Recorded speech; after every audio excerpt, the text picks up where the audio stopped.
السلام عليكم ورحمة الله تعالى وبركاته.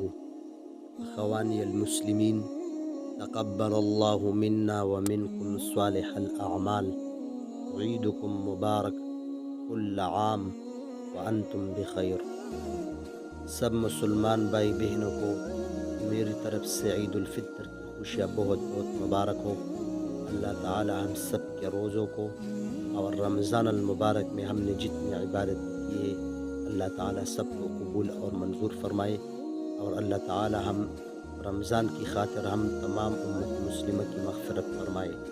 और इसके साथ साथ हमारे जितने परदेसी है अल्लाह ताला सबको अमन व अमान में रखे और अल्लाह ताला सबकी ज़रूरियात को कबूल फरमाए और अल्लाह ताला सबकी हिफाजत फरमाए।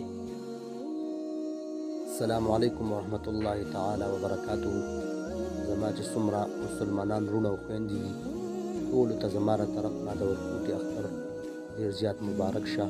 الله تعالی دې زمونږ د ټولو مسلمانانو عبادات او روژې او کوم عبادات چې موږ په رمضان المبارک کې کړي دي که هغه ختمونه دي، ذکر اذکار دی او که نوافل دي کو اعتکاف دی، الله تعالی دې دا ټول زمونږ نه قبول او منظور کړي.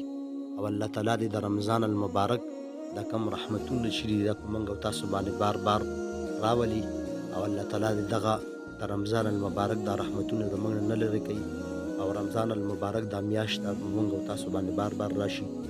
دې سره سره زموږ چې څومره مسلمانان وروڼه بار ملک دي، مسافر دي، کورونه پریښي دي، خدای پاک ته د دې ټولو حفاظت وکړي او د چا څه ضروریات وي د مسافرو د هغوی ضروریات د خپلو خزانو نه پوره کړي او دغه شان د چا څه پریشانۍ نه وي، کارونه نه وي، یا دغه شان د اقامو مسلې وي، یا دغه شان نور څه مسلې وي. الله تعالی د ټولو حفاظت وکړي او الله تعالی د زمونږ د ټولې امت مسلمه حفاظت وکړي. تقبل الله منا ومنكم صالح الأعمال. جزاكم الله خيرا.